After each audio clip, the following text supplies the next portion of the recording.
Greetings, everybody, and welcome to this workshop, Safe2Tell.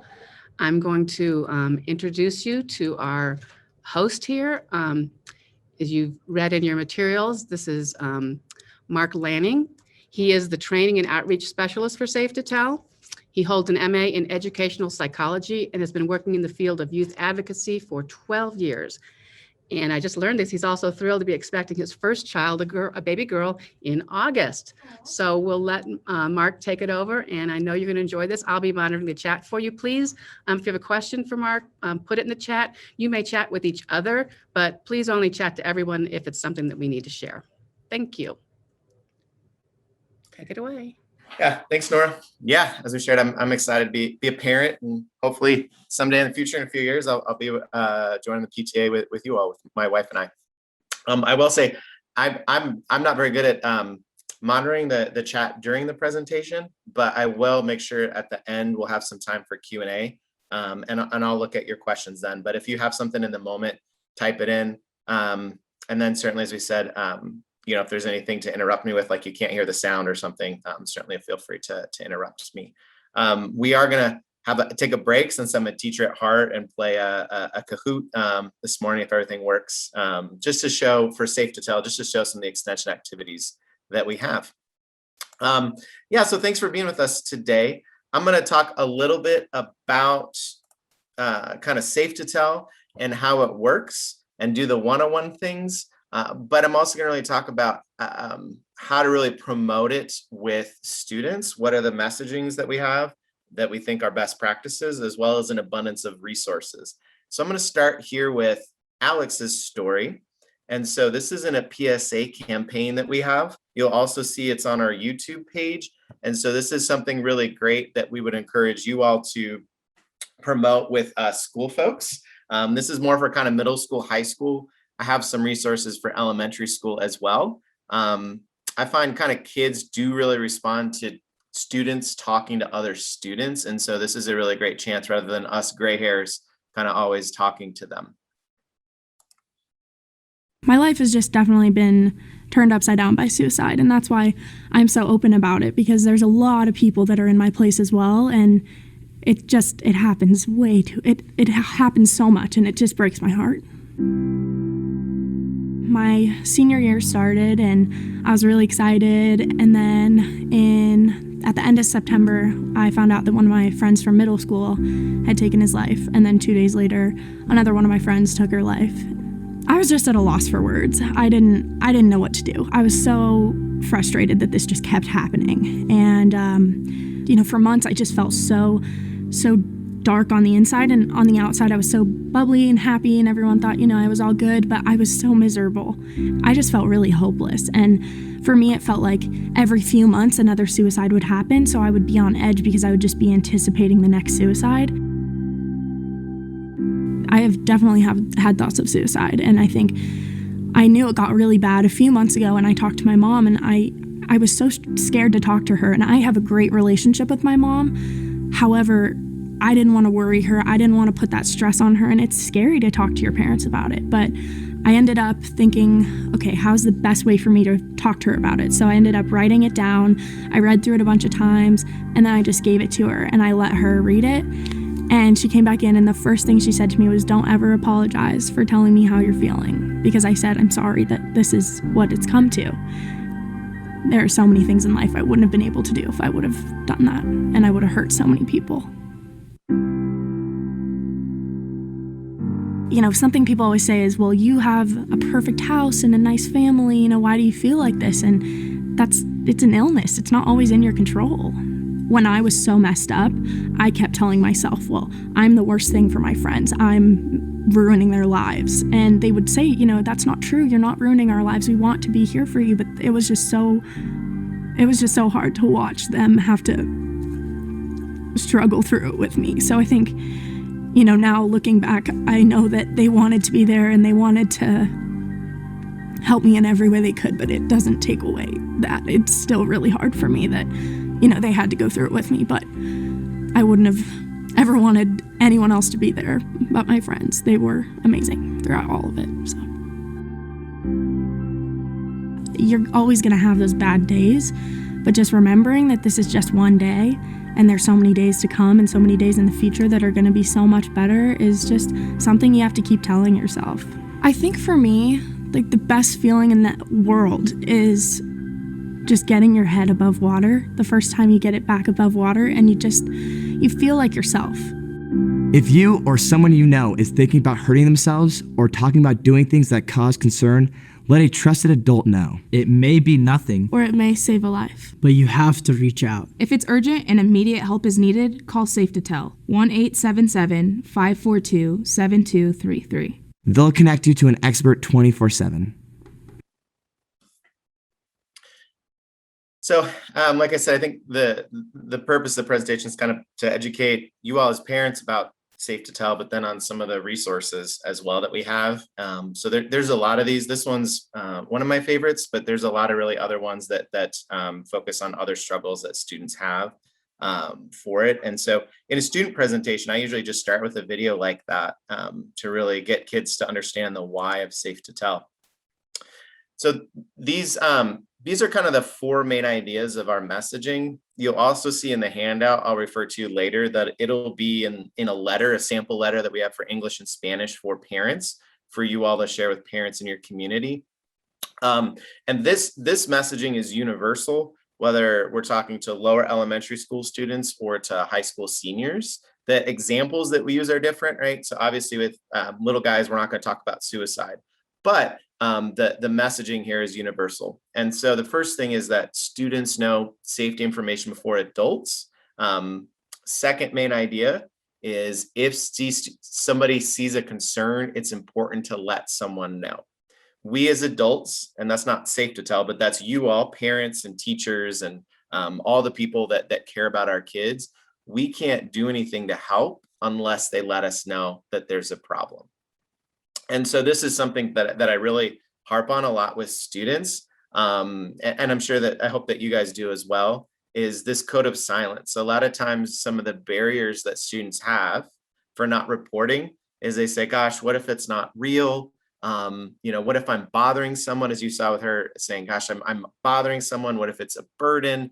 What if it turns out that it's false? What if all those things? What if they find out that it's me that reported? And all those things are barriers that kids have to reporting, right? And so I always share with students, it's your job to report it, and it's our job as adults, and that's collectively all of us, to figure out what to do with that information, right? So in other words, we'd rather get 50 tips to Safe2Tell that turn out to be unfounded or no big deal than one that a student thought it wasn't a big deal and it turned out it was a big deal. I'll go into these in more detail throughout the presentation. And then you'll notice here, main idea 3, we tell students plan A is to always talk to a trusted adult. And so I want you to hear straight from, they say straight from the source, or what I think it's horse's mouth or whatever that idiom is, straight from the source, that we at Safe2Tell don't replace the role of trusted adults. And so it's in our training to say, hey, we love the relationship building, and that is always plan A, whatever your trusted adult is, okay? That's a win for Safe2Tell if students tell someone and not use us. But we know that it's hard to tell for students. We'll get into that for whatever reason. Sometimes it's after hours. Sometimes they don't know where to go. So it's my friends, it's my friend on my soccer team, or my friend that I saw online on Instagram, and I don't know what school they're at, or I don't know anybody at their school, or I'm playing PlayStation and somebody's talking about a planned school attack and they're just some random person in my online game. All of those things as well, Safe2Tell is going to be a stop as well for I'm concerned and I don't know where it goes, and it's related to youth and school safety. All right, so jumping in here, number 1, students know safety information before adults. This is kind of why was Safe2Tell created. And so anecdotally, we kind of know, but I want to share some data that also backs that up.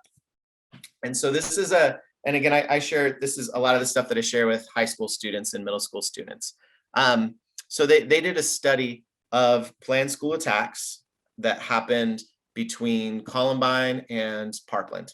And what they found is that in 77% of those planned school attacks, somebody other than the bad guy knew about it had information that it was going to happen or a concern, and failed to tell anybody what they knew. So I'm going to repeat that again because this statistic is wild. So in 3/4 of the planned school attacks, somebody other than the bad guy had information ahead of time, had a concern, and failed to tell anybody what they knew. And so full stop, we can assume that had that person spoken up, potentially we could have saved a lot of hurt and a lot of pain. So then this is a breakdown of those statistics. And so you can read the top two. I'm going to focus on the bottom one. So then they said, all right, person that knew, what is your relationship to the bad guy? Are you their parent? Are you their coach? Are you their teacher? And you can see that the vast majority of people, it's the same number, but it's a different statistic. The vast majority of people that knew and didn't tell were kids. And so again, this data backs up the fact that kids know before us as adults safety information. That's a national statistic. This is a Colorado statistic. And I think it broadly applies as well to students, but I couldn't find anything for middle and high school. But less than half of high school students said that they would likely talk to a trusted adult when they felt sad for at least 2 weeks. And so I think and this is the collective we as adults, I think we're really good at saying, do you have a trusted adult? And I know I'm kind of guilty of that as well. But instead this says, how likely are you to self-report to that trusted adult that you feel sad? And you can see it's about 40%. Your school might differ. Hopefully it's a little bit higher. But what we can infer from this is that kids talk to their friends and their friends know safety information. This would be like depression and suicide, maybe non-suicidal self-injury, but kids know that before us as adults. All right, so that's the first main idea. Second main idea, if you see a safety concern, it's important to let someone know. And so I'm going to show us another video here. This is one that I also show to high school students, sometimes middle school students, depending on if the school wants me to. I have another one to show middle school students. But this one, I want you to notice how much hurt and how much pain he has. And this is kind of the reason why we created Safe2Tell. I think just speaking to you guys as parents, I think generally students in Colorado know about Safe2Tell, but maybe not necessarily the hows or the whys. They also might, kind of joke about it because they're uncomfortable with it, or that's kind of the cool thing to do or whatnot. And so I think these videos, like I said, really cut through to why did we make it? It's because people are hurting and we want to help them. And so again, this one's, it's a good one to watch, but it's also a little bit tough to see from there. But there's nothing graphic, but I think it just gets to the core of some hurt and pain that we at Safe2Tell want to prevent. Yeah. America's sad history of school shootings does. Oh, sorry. That was my bad. America's sad history of school shootings does not include Denver's North High School in the mid-1990s, because the shooting never happened, because a student named Aaron Stark did not act on his rage at the world. Aaron wrote an open letter over the weekend titled, "I was almost a school shooter."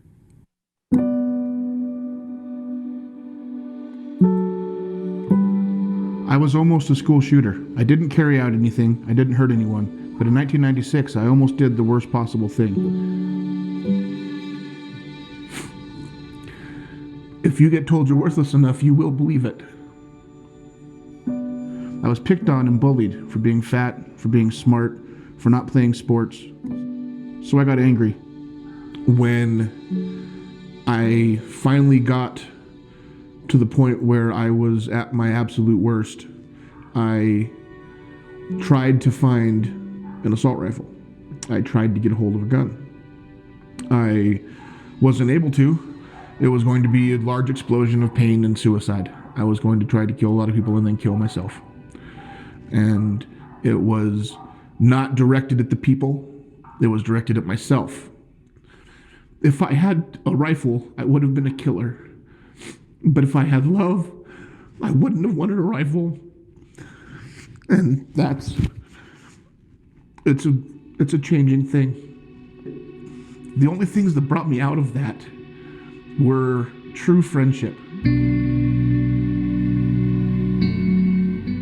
I have personally had my life saved by someone taking me over to their house when I was suicidal, and her mom made me a blueberry peach pie, and I didn't realize that it was for me. I got there and there was a get-together for me with the pie, and I was literally suicidal that night, and nobody knew. I hadn't told anyone, I hadn't made any signs, but that one act of kindness literally saved my life. And I think that that's what we need to give more of now.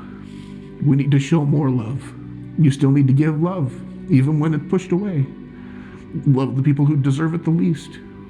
Today I have 4 beautiful children. I have a wife who loves me.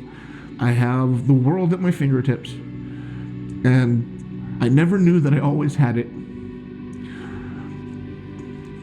If we could just show some of our kids that they actually have the world already, then maybe they would enjoy it instead of looking at it like it's painful.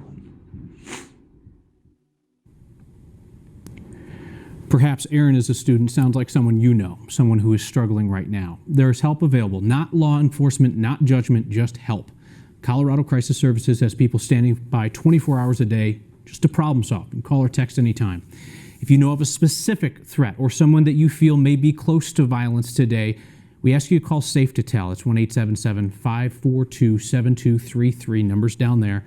It's Colorado's system to take anonymous tips 24/7 to protect schools and students.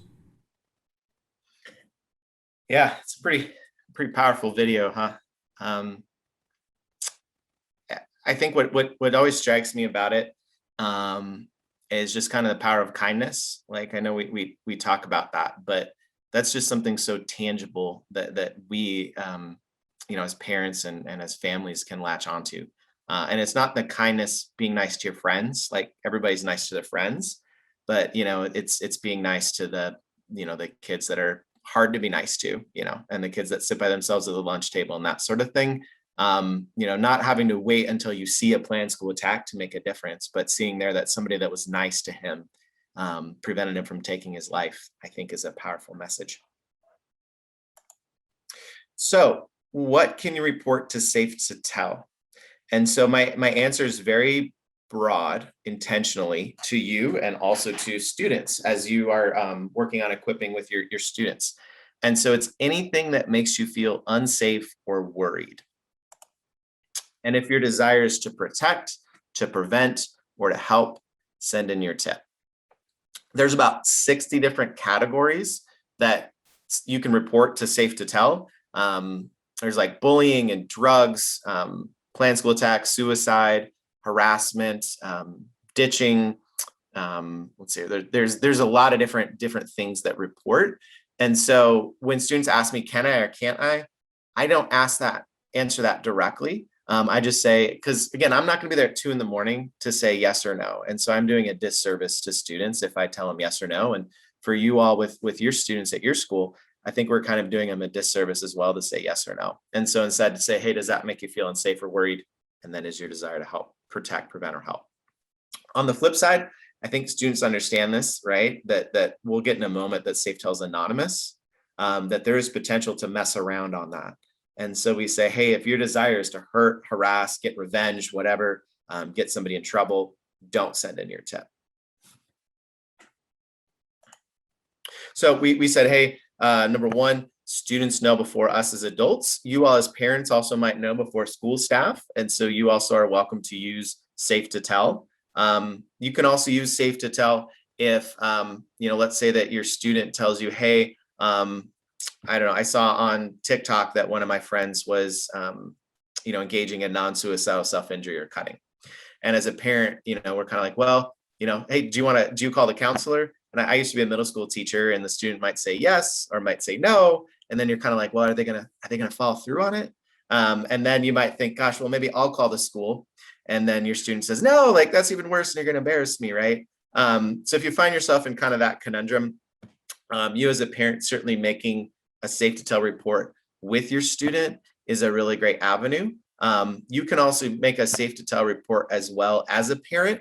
If you want, instead of like calling the school, if you want to be anonymous, or if it's after hours, or again, you don't know where to go, using Safe2Tell is kind of a great resource for you all as a plan B as well. I will note though, sometimes parents that make tips, I'll get into this in a moment, but they say, hey, I'm not happy with the outcome at a school or what happened, and I'm going to make a Safe2Tell report.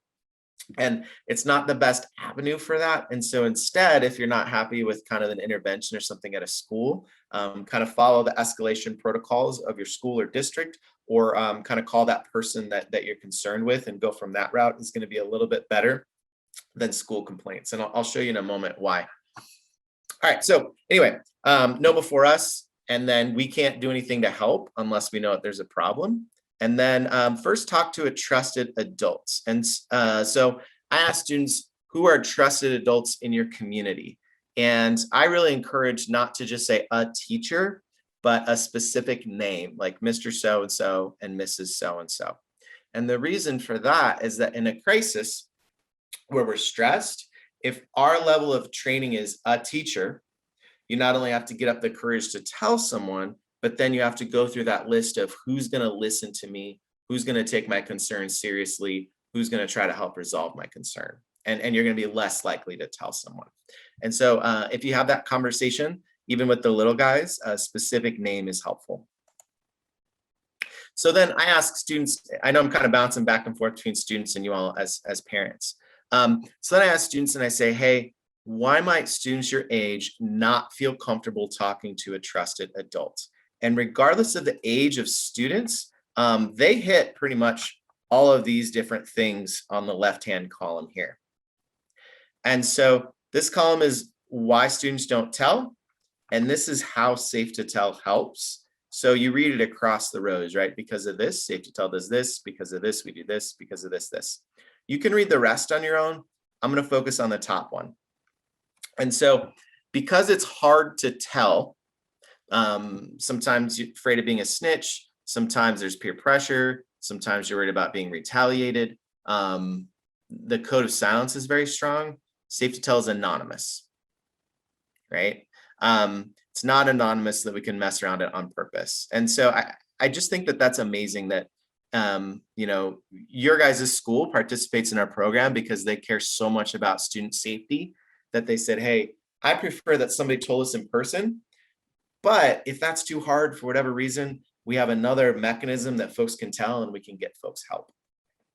And so this why, just so you all know, in the messaging for parents and the why messaging for students, I think is sometimes that might get missed because we focus a lot on the what, like what can you report? And so just if you're taking notes, just kind of mark that down for your conversations, just to focus on the why. Again, just one sentence. It's anonymous because it's hard to tell.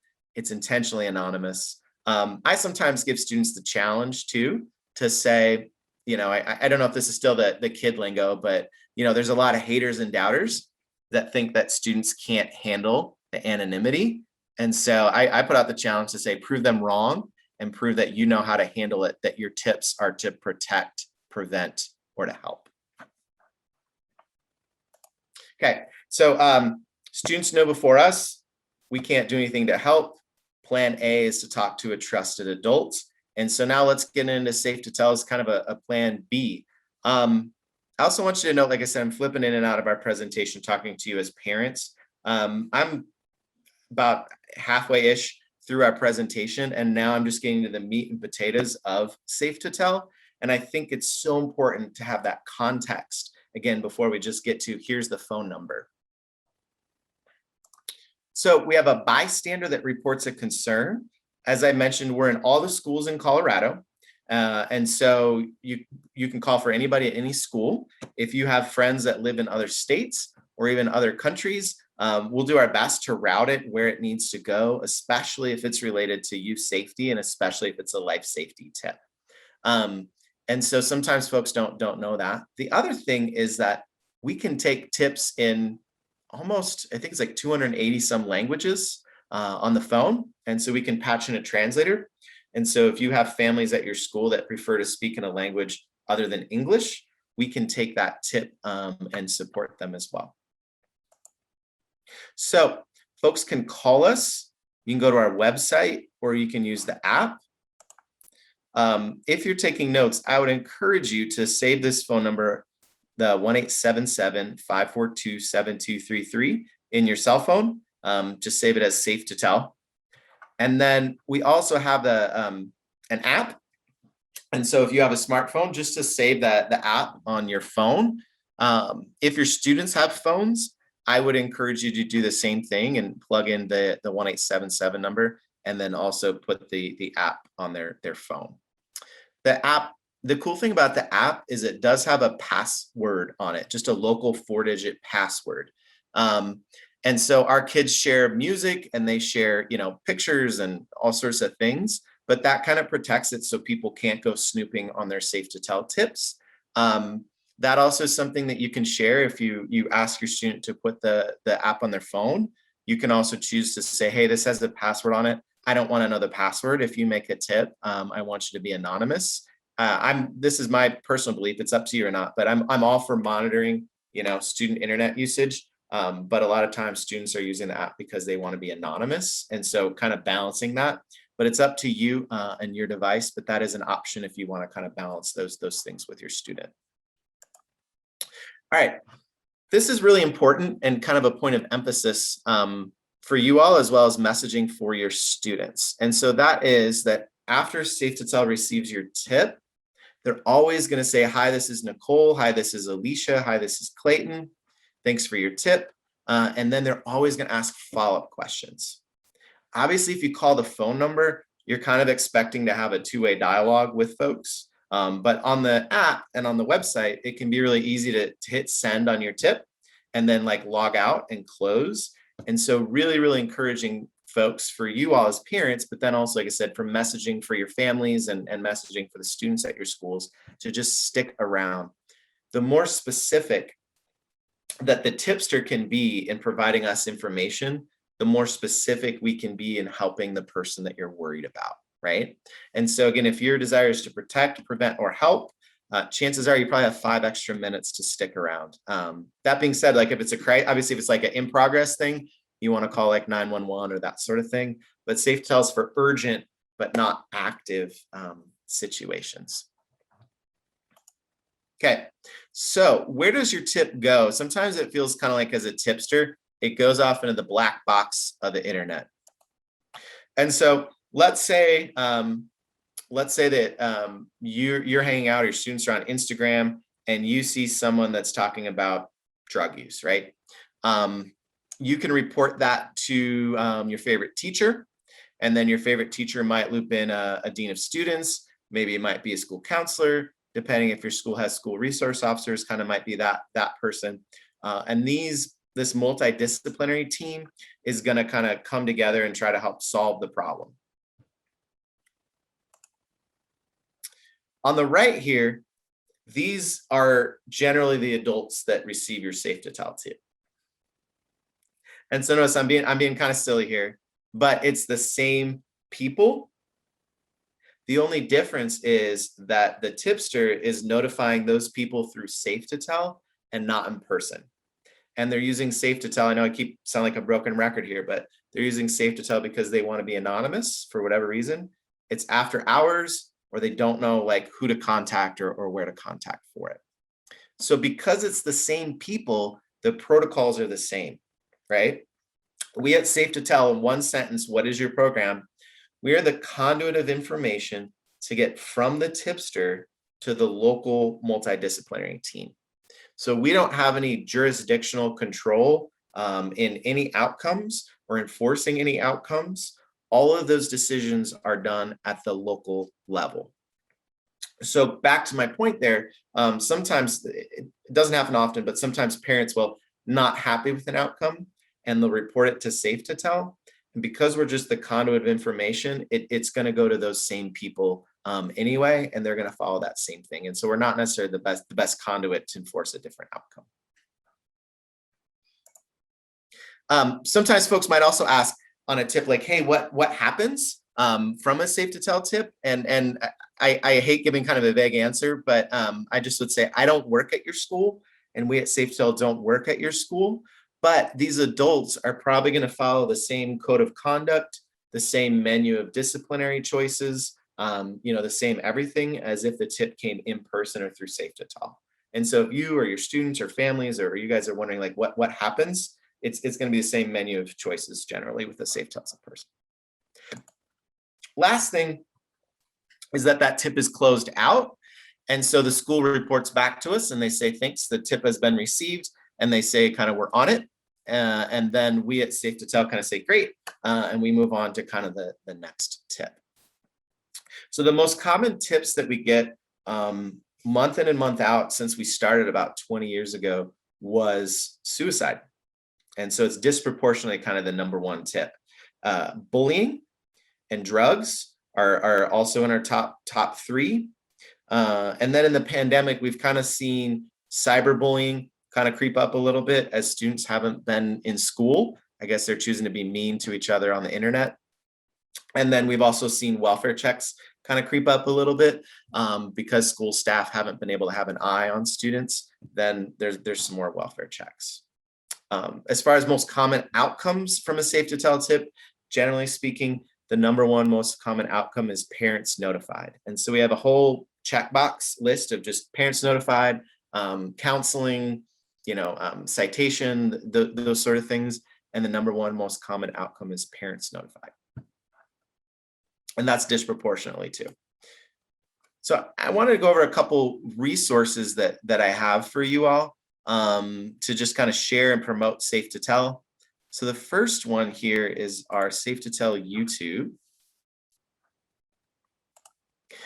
And so you can just Google Safe2Tell on it. And then there's playlists here. I won't go all of them, but the PSAs that I mentioned that you saw in the beginning, those are in this list. We have another PSAs for COVID. So students that are struggling in COVID or difficulty with COVID is here. These are presentations for students. And so you can see here, I have it differentiated. There's one in Spanish. There's elementary, there's a middle and high school. And then every elementary school pretty much does a tattling versus telling. And so one of the recommendations that I have is, as you're doing those conversations, or maybe as you as a PTA are doing it, to include Safe2Tell as somewhere to report to, or tattling versus reporting. With the little guys, K3, K4, I do think it's important to mention, hey, Safe2Tell, and Safe2Tell is your friend, kind of in the way we say like law enforcement is your friend, firemen are your friend. But it's really funny if you're an adult watching our K3, K4 presentation, you'd probably be going, well, how do I make a report and why do I make a report? And those students, as you guys all know, kind of tend to like over-report things, which is why we have to kind of differentiate with it. But it's just my goal to share that hey, Safe2Tell is there, because I see the code of silence, and you guys probably know better than me, kind of kicking in about 4th grade-ish, maybe 3rd to 5th, somewhere in that ballpark, where again, you're not telling things because you don't want to be cool anymore, or it's too hard to tell or whatnot. And I think if we wait until then to just even mention Safe2Tell, we're a little bit behind in our training and marketing. And then these are professional development, probably not as relevant for you all as parents, but just some different things for you on there. So I have here, if you go to our website, this is just some more resources to share with you. Conversation Jumpstart. So I went on our website. There's a parent section here that has all sorts of information for parents. There's a school button here. And then I went down to Conversation Jumpstarts. And this is just some presentation materials, some ready to go things for you all. On here, there is some extensions. And so I mailed out to the PTA a coloring book as well as a parent letter. And so I think you guys got a copy of this parent letter here. But you'll see here, I'm sharing this with you just to note that there's a lot of fun things. This is middle school. But there's like a little fortune teller, it's like little things that you kind of move around a little bit. This is one for elementary kids as well. And so it's kind of little kid friendly as far as that. I guess just kind of Safe2Tell awareness, what it is. There's a couple different games here that you can do, like a spinner thing. Here's some just a collection of videos. Anyway, there's a collection of videos that I found that's kind of helpful from that for students. And then there's a Kahoot that we'll play here in a moment. And then the coloring book, I also put that in the packet for everyone to see, just as an example of what does elementary messaging look like. And so that coloring book, I think, is just something great to share out with little guys there.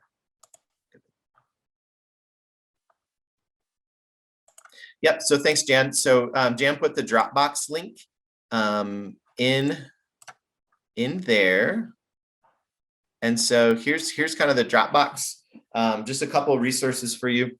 There's an English and a Spanish family letter.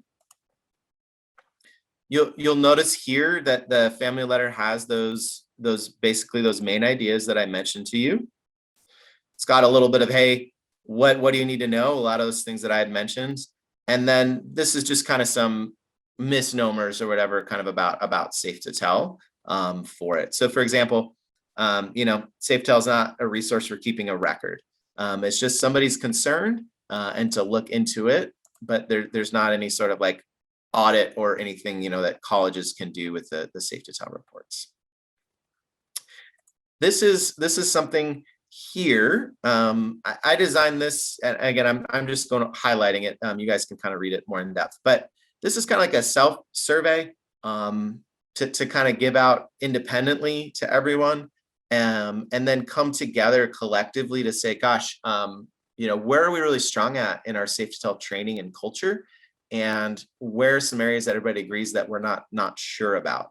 So it's more of a conversation starter than a gotcha or anything else like that for it. And then kind of with this checklist, you'll see in the Dropbox, this is something that I pulled out of literature. So there's a cultural proficiency continuum, and I kind of adapted it to Safe2Tell. And so you can kind of see here, this is kind of evidence-based. I didn't make these things up, but you can hear where are some statements that we hear or some beliefs that we see about Safe2Tell, and where do these fit in along this cultural continuum about Safe2Tell. And so again, this is just kind of a checklist for a conversation starter or some things that you're noticing more than it is like an assessment or a gotcha. I would say, just kind of zooming out though, these things are kind of 101, the Safe2Tell family letter, and those are things that I would encourage as templates. You can change them up if you want, but that every school should have. These two things I think are kind of 201 or even 301, a little bit more advanced Safe2Tell. And so if you're feeling overwhelmed with everything or implementing anything, focus on these two. If you're like, gosh, we really want to do a deep dive into Safe2Tell and supporting it, you can focus on these two as well.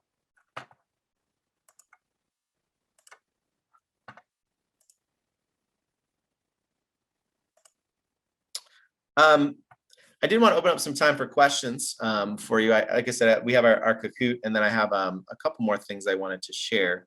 But I do want to acknowledge that we do have some time here. So what questions do you have for me? I know I kind of bounced back and forth between here's our messaging for students, and I want you to have that, but also here's maybe how as a parent or PTA, you can kind of take that and adapt that. If anybody has questions, they can unmute themselves and ask Mark directly.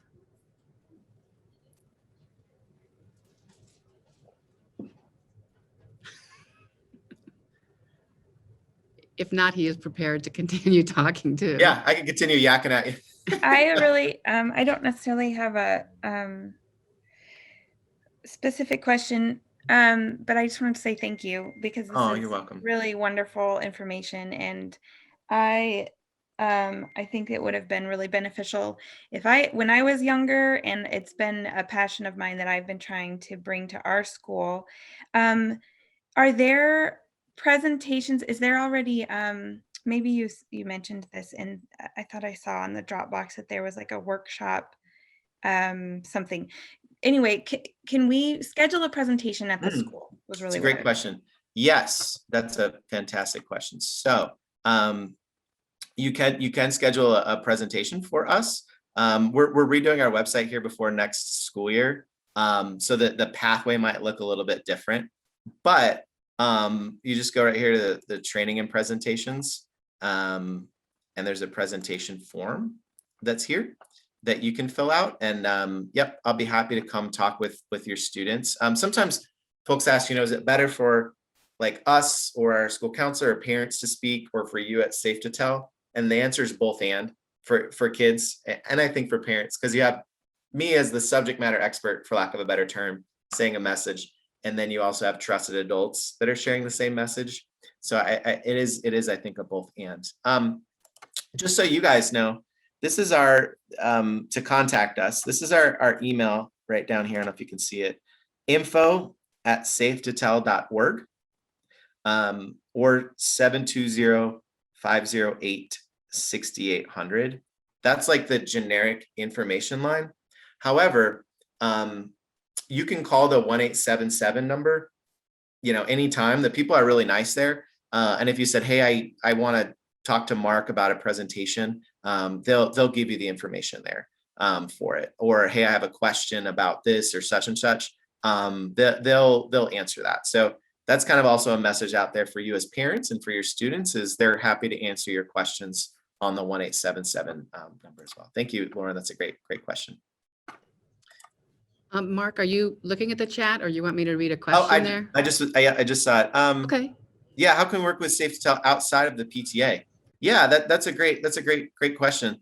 And so I guess I'm not sure what specific context that question is looking at, but all of the things on our website here are publicly available. So like kind of the YouTube is publicly available, and the posters that you hear that you can download are publicly available, and the presentations and messaging are. So I'm just thinking, like, if you wanted to work with like Girl Scouts or Boy Scouts or something like that, you can certainly do that and promote that messaging to students outside of there and carry it. It's all there for people to promote, and we want people to promote that for it, for sure. Yeah, that's a great question. Also, you can, like I said, you can also just call us or email us here, and just say, hey, do you have some materials, or I'm talking to 4-H or whatever. Can you help me with some different things? And we'll do our best. It's just me in training for the whole state.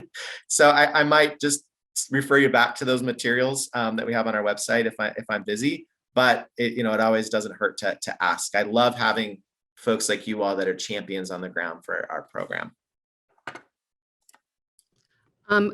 I got a direct message from someone, but I think it's for you. Are you receiving false reports at Safe2Tell? And what do you do? Yeah, that's a wonderful question.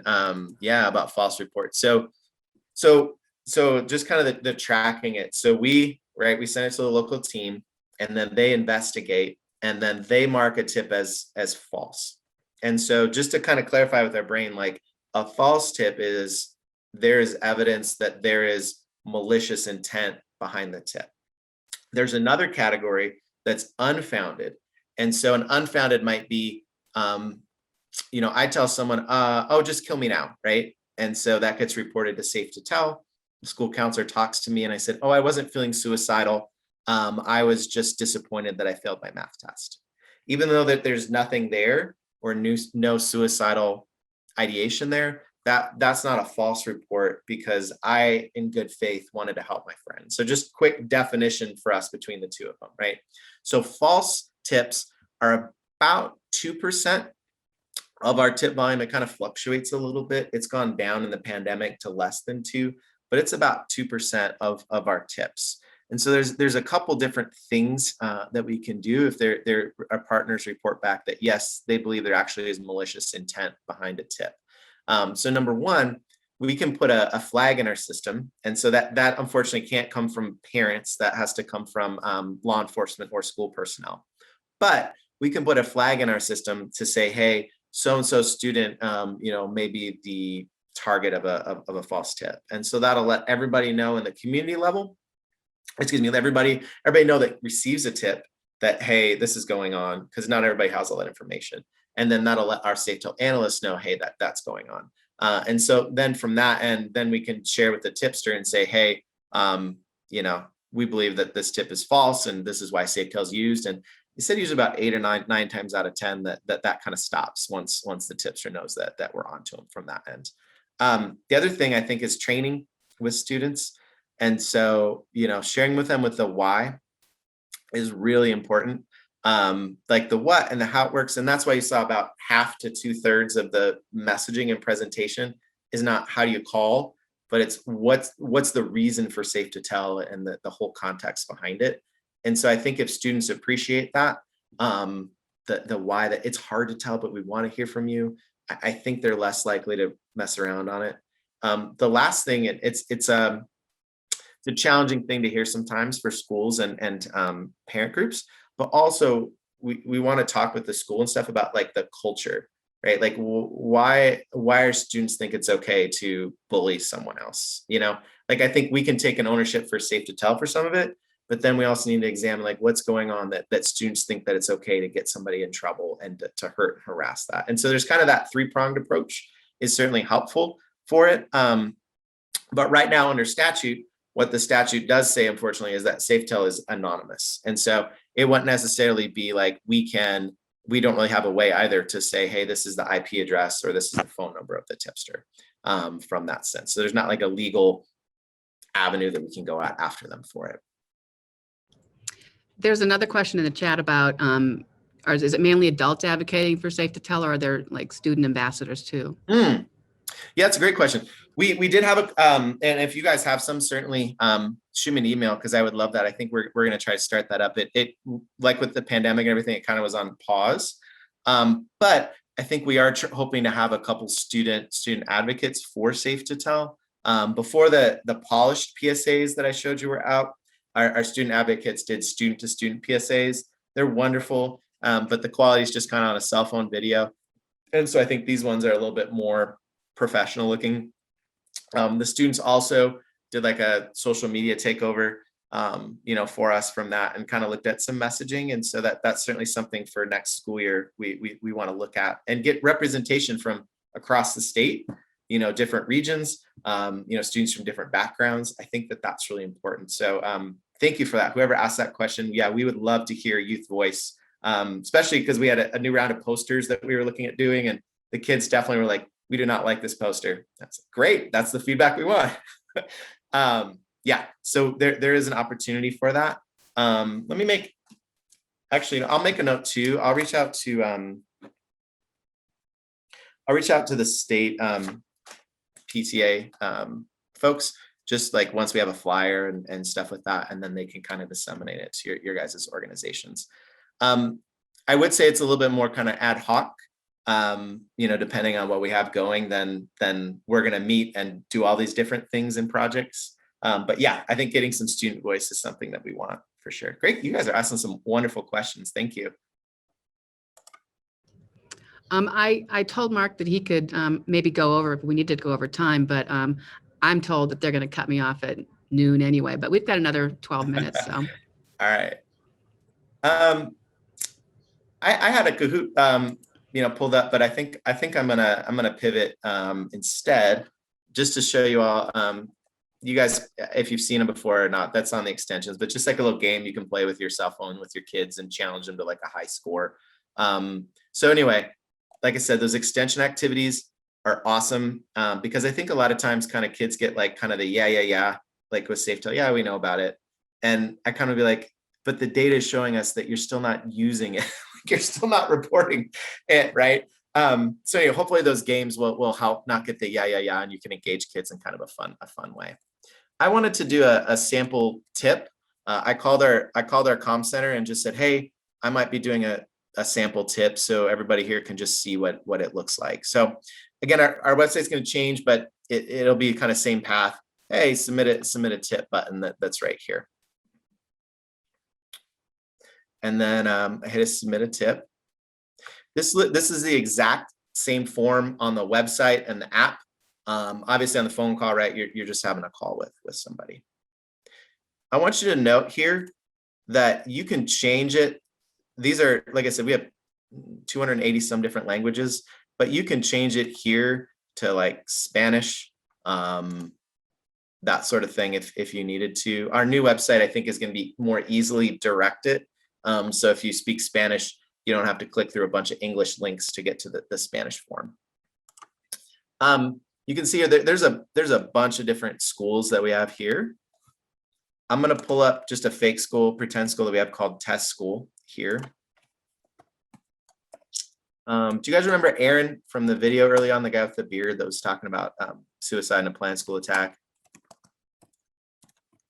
I'm just putting in one sentence for demonstration purposes, but if you did a tip or your students did a tip, you would type in kind of everything that you might need to know from there. And then here's like the 60, different tip types that we have from it. Everything from eating disorders, planned parties, self-harm, sexting, kind of you name it. We have those different tip types here. And then we have time, do you use social media? This is sometimes helpful if there's a Instagram account or handle or something else for it. And then if you have a screenshot, there's kind of a little slightly different messaging I have for adults and kids, right? Just to let you guys know. So for adults, like I'm going through, hey, like give us a screenshot and give us like that information, because that's really helpful. For kids, the messaging, because as you guys know, kids only remember half of what we tell them anyway, right? So brevity is the name of the game.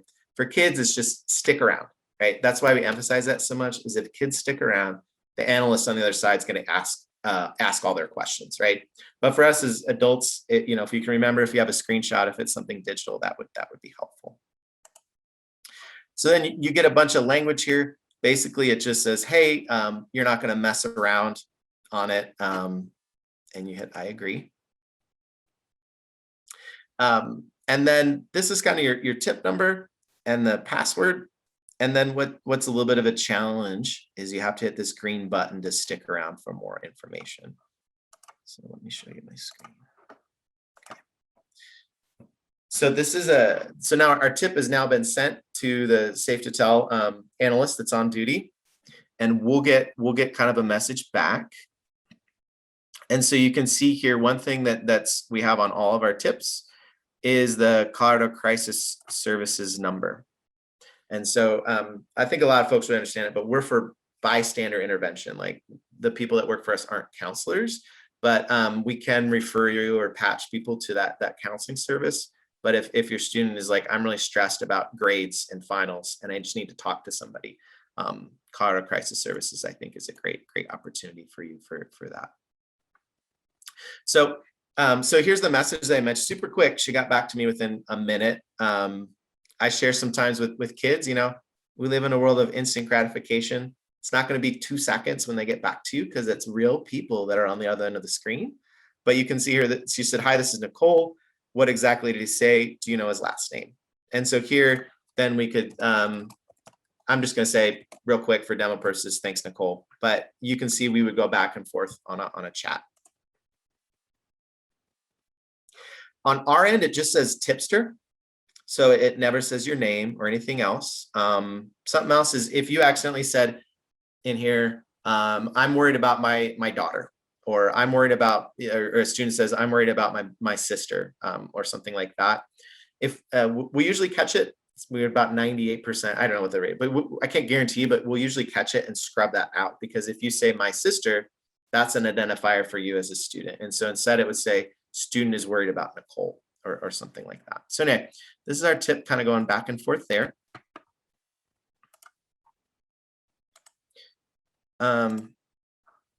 Yeah, thanks so much, guys. I really appreciate your time. and I know that this is a difficult topic, but an important topic. And like I said, I think a lot of folks know of our program, but I just really appreciate your time saying, like, what is it? How does it work? How can we promote it? Question real quick about gang activity. There is a tip for gangs for that. And so all of our tips go to local school and local law enforcement. And so, if it's gang activity, it's impacting the school, like around the school grounds or on school grounds, impacting students. Safe2Tell would kind of be the best avenue. If it's gang activity that's in your neighborhood, not quite related to it, the better avenue might be using like the anonymous tip line or something for law enforcement for it. Regardless, the tip will go to law enforcement in the school, but it's just kind of a routing way. You're welcome, Martha. All right, thanks so much, guys. I didn't give you. Let me put my email here for you if you have any questions.